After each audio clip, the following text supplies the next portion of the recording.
SummerSlam 1996 is widely regarded as a mixed bag of a pay-per-view, to say the very least. Um, I mean, like every SummerSlam, it does have its moments. Shawn Michaels and Vader gave us three decisions. Paul Bearer shockingly betrayed the Undertaker. Sycho Sid took on the British Bulldog, and Marty Jannetty had his first pay-per-view in a few years in a rather mixed bag of pay-per-views.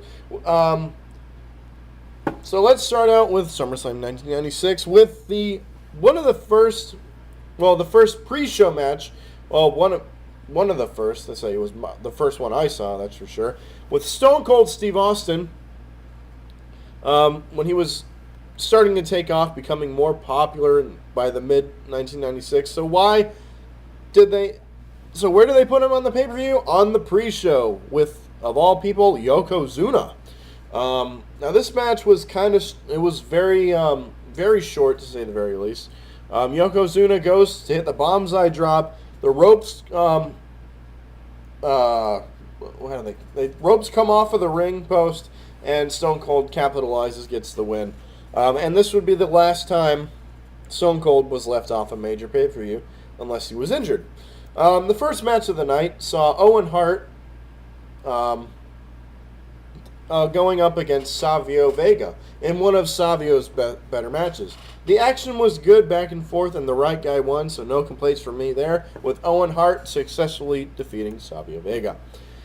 The next match saw Marty Jannetty make his pay-per-view return, teaming it with Leif Cassidy, later known as the Headman Al Snow, in a 4-team tag team elimination match. Unfortunately, for the side calling themselves the New Rockers, they didn't fare too well. Though they at least lasted longer than the Godwins, who went first, thank God.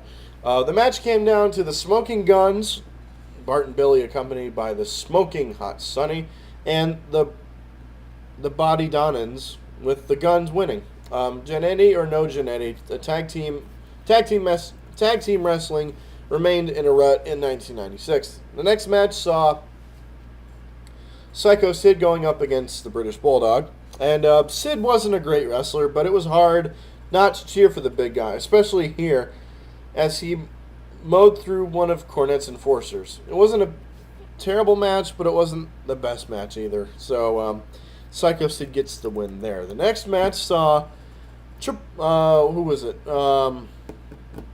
Goldust with Terry Reynolds teaming up. Oh, Goldust with Marlena, excuse me, going up against Mark Marrow with Sable in his corner. Not a great match, but sitting at home, I was more interested in what the women were going to do, if you know what I'm saying. Marrow's partnership with Sable, coming about due time in real life marriage, would later lead to the only memorable feud of his career. Goldust beats Mark Marrow. Next up, probably the stupidest match of the night, Jerry Lawler against Jake the Snake Roberts in a very sad match. For one reason or another, the WWE thought it would be funny to parody Jake the Snake Roberts' alcoholism. It's not hard to see why WWE was on the verge of going out of business at this stage, especially since in WCW they had the whole NWO thing going on. So Jerry Lawler defeated Jake the Snake Roberts. This leads us to the match of the night, in my opinion. The Boiler Room Brawl match between Mankind and The Undertaker. This match featured some crazy stunts, some great storytelling, and most notably, the betrayal of The Undertaker's longtime manager, Paul Bearer, who helped Mankind get the win, so Mankind beat The Undertaker. The main event match left me with mixed feelings, to say the very least. While it was true that Shawn Michaels and Vader had done some nice stuff, and the ending, while bending logic, told a nice story, it could have easily been better. Vader actually won the match twice, the first time after a countout and the second time after Michaels hit Vader with a tennis racket and been disqualified. But both times, Cornette Vader's manager insisted that the match be restarted. Michaels eventually won by a moonsault, which is fine, but except for the fact that Michaels had already kicked out of a moonsault from a 400-plus pound Vader. I guess it's not the size that counts, but it's what you do with it, maybe? I don't know.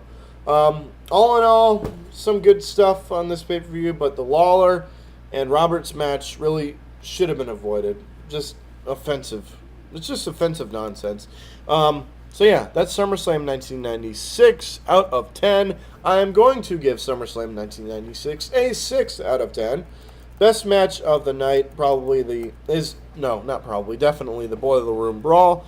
And the worst match, Jerry the King Lawler and Jake the Snake Roberts. That's SummerSlam 1996.